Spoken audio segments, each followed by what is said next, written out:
But that wasn't all the highlights of the WWE this week because they were on, or several representatives of same were on the Jimmy Kimmel show, now not featuring Jimmy Kimmel.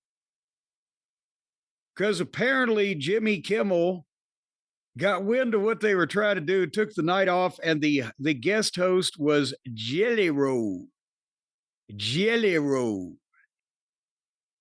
And can we go ahead and talk about it right now? That everybody's been sending us, and he's made a comment, and I don't know what to make of it. That Jelly Roll, when doing one of his media interviews or the publicity wherever it was, he said, "Oh, I've been a wrestling fan since I was a kid. My family, we grew up, we were wrestling fans. I used to go to Smoky Mountain Wrestling." And did he move on? That's all he said. He didn't list any names or dates, places, anything like that. But he's from Nashville. And we didn't run Nashville. And our TV show didn't air in Nashville. And so I will call out to the cult of Cornette now. Does anybody out there, has he provided any further details on, was he a big fan of Killer Kyle, or was he at the Newport, Tennessee fucking Armory or some county fair, or has he gone into more detail? Because I don't remember a 6 or 8 year old fat kid with a bunch of tattoos on his face wandering around back then. He was born in 84. So he'd have been 10. In 94, yeah. I don't remember a single 500-pound 10-year-old with tattoos on his face. You sure? I mean, you ran a lot of interesting towns. No, a couple of 400-pounders, but not 5. But what is his real name?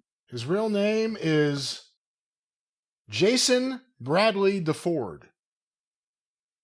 Jason Bradley. We never had any entrance from him in our dream match contests. What, you would know those names now? Thinking back to it? I was the one that was reading the mail.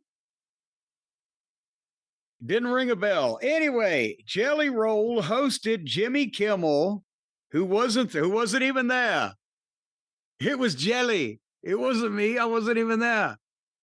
And he had Randy Orton as his guest. And Orton is good on like mainstream talk and television shows, even if, his friend is not interviewing him. But he, is a typical talk show segment. He's talking about his kids. And he put Jelly Roll over for how hard that he's working for SummerSlam and this big tag team match they've got. And again, Orton looks good and he's well-spoken and personable in those situations. So there's nothing out of the ordinary. And they showed the, video of the angle they did on TV where Jelly got Claymore kicked by Drew and the whole thing with Logan Paul. And then suddenly Drew McIntyre walks in. And at this point, they just kind of had to go into it. There was hardly any preamble, whatever. I guess what I'm saying is, even though we knew everybody was going to get in a fight, they couldn't have worked it where they had another minute before they had to get in the fucking fight. You see what I'm saying, Brian? Because by the time that Drew walked over to him, they're already ready to fight on network TV on a talk show. It was like, this escalated quickly. And it did. And it did. And there was a lot of balsa wood destroyed in the process. Well, hold on now, because first, it's got to de-escalate quickly, because Drew came in and cut a little promo, said, Jelly Roll, you lost 200 pounds. You're an inspiration to trailer trash around the world. How's it feel to see your little Tootsie Roll for the first time in 20 years?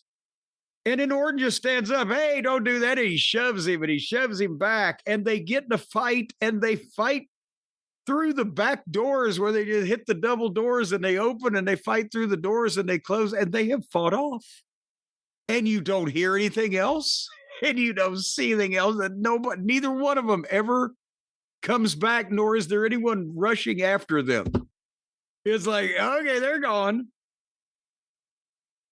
So then Jelly Roll starts pitching the break. Well, sorry that happened. And as soon as he starts pitching the break, Logan Paul comes out and starts cutting a promo on Dummy Roll. And then he slaps him. And fucking Jelly Roll takes it and he kind of sells it for a minute while Logan Paul's berating him. And then he grabs Logan Paul by the neck and choke slams him through the announce desk, the host desk there, folded him up like an accordion. And then he cut a promo in the match and pitching the break while Logan Paul is laying there, probably legitimately unconscious, because that was a goddamn gimmick. That was a gimmick desk. Now you hear all the time the people saying, oh, they gimmick the desk on Raw, or they got a gimmick table or whatever. Well, the desk, yes, you can, or at least when I was there in the old days, you could pull some pins on the desk so that it would collapse if landed on, but it was still made out of the same material that the goddamn desk was made out of, right? And the tables, sometimes they need to be gimmicked, and that there is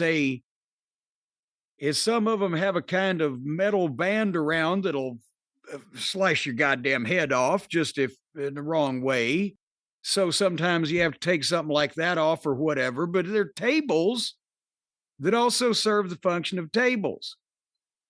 But Brian, I can't believe that every television talk show host desk is made out of balsa wood and paper mache. Can you? No way. Did you see that? It didn't break his fall at all. He went straight through the goddamn thing. It looked like it just disintegrated. They actually had a gimmick host desk. It was so thin. You could see how thin the wood was, or whatever it was when he went through it. Yeah, that's the thing. I bet you, being a real television show, that they heard that somebody was going to be thrown through a desk and they got a legitimate fake fucking desk made, not knowing that that's worse. Being thrown through nothing on the back of your head on the floor is worse than goddamn being thrown through something, because the something hopefully will somehow impede your progress to the fucking floor. It softens it a bit when the thing, if all conditions are right. But plop. I was like, God damn, I'm surprised he ever got up. But anyway, I can't wait to see this big grudge tag team contest if they ever find Drew McIntyre and Randy Orton. Do you think, where do they, are they a New York show or are they a Los Angeles show? That's an LA show. That's Hollywood. Well, fuck, they could be out there in the Hollywood Hills just fighting amongst themselves, Drew and that's how they should open SmackDown. They should open SmackDown. They just brawl into the building. They've been going for days. Don't steal that from Kevin Sullivan and Blackjack Mulligan. All righty. Anyways, so that was our WWE report, and we'll have more on this as we lead into SummerSlam. Should they call it Power Slam? No. How about one night would be SummerSlam and the next night would be Power Slam? Why? Just to change things up. I don't know if they get the copyright on Power Slam. They may be tied up. From Rocky Kernodle, president of Power Slam magazine.